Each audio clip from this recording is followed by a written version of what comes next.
You ever have one of those moments, you've got this brilliant idea, a really solid argument in your head, but when you go to write it down, it just falls flat? It doesn't sound as sharp or as authoritative as you want it to. Well, it's a super common problem, and today, we're going to fix it. We're diving into 4 specific grammar traps that sneak their way from how we talk into how we write. So here's our game plan. First, we'll get into why our normal speaking habits can sometimes sabotage our writing. Then we'll tackle those 4 traps head on: cause and effect adjectives, the whole adjective versus adverb mix-up, the dreaded double negative, and finally, subject agreement. And we'll wrap it all up with a simple but really powerful writer's mindset.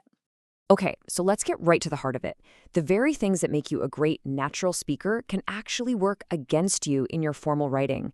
It's this kind of hidden conflict that trips up pretty much everyone at some point. And that really begs the question, right? Why can someone be an amazing conversationalist, but then struggle when they have to put words on a page? Well, think about it. When we talk, we've got this whole toolkit: our tone of voice, hand gestures, the context of the conversation. Someone can just ask us what we mean. But writing is out there all on its own. The words have to do all the heavy lifting, and they have to be perfectly precise. Let's dive into our first challenge. This is a really common mix-up when it comes to descriptive words, but the fix is actually super simple once you see the pattern. So take a look at this. The essay was bored versus the essay was boring. Now, we all kind of know instinctively that the second one is right, but can you say exactly why? The difference is tiny, but it's absolutely crucial for clarity. And here is the secrets. It's all laid out right here. Adjectives ending in ing describe the cause of a feeling. An argument is convincing because it causes you to be convinced. Now, adjectives ending in ed, they describe the effect, the feeling itself. I am convinced. I've experienced the effect. The movie is frightening. I am frightened. You see that pattern? It's always cause versus effect. So, here's the little tool you can use every single time you get stuck.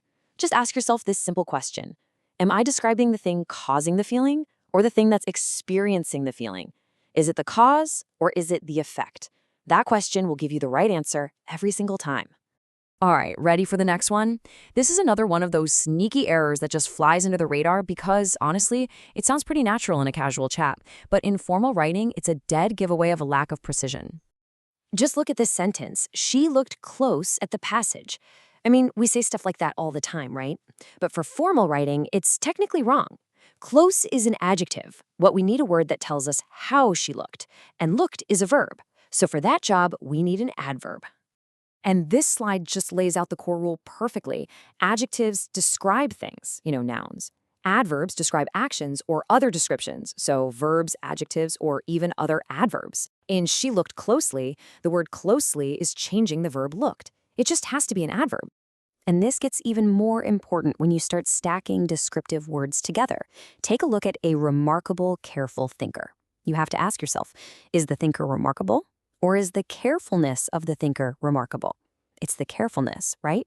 The word is modifying another adjective, careful, so it has to be in its adverb form, remarkably.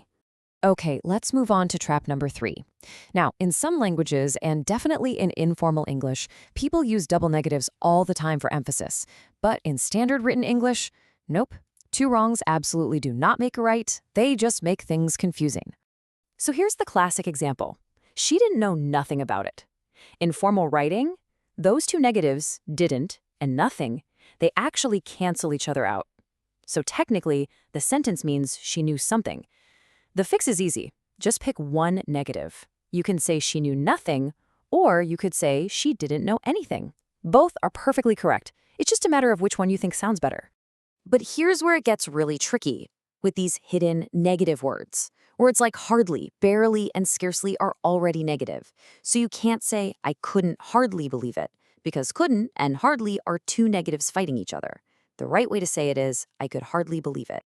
And this is why it matters so much, especially in persuasive writing.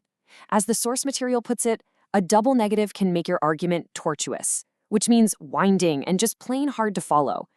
Look, clarity is power in writing, and this is a major roadblock to being understood. And that brings us to our final grammar point, subject-verb agreement. This one might seem kind of basic, but it's a surprisingly easy mistake to make when your sentences start to get a little longer and more complex. Here's exactly where people get tripped up.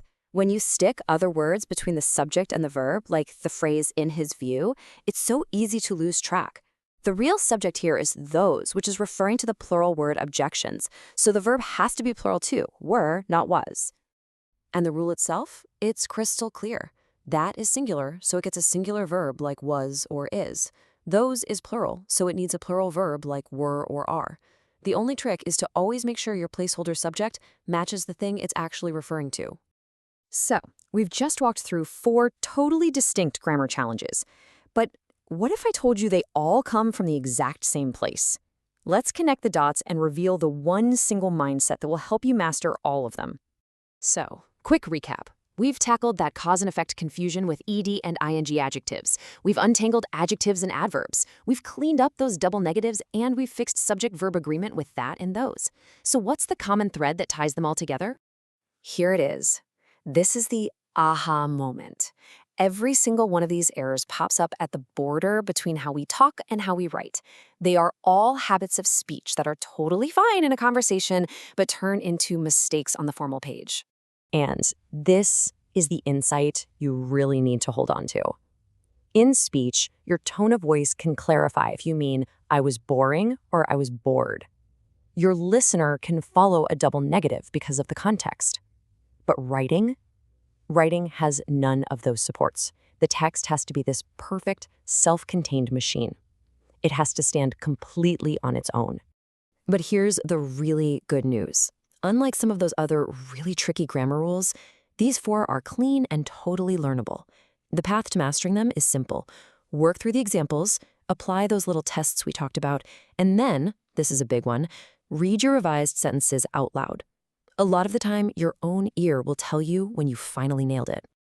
So, when it all comes down to it, writing with precision isn't just about following rules for the sake of being correct.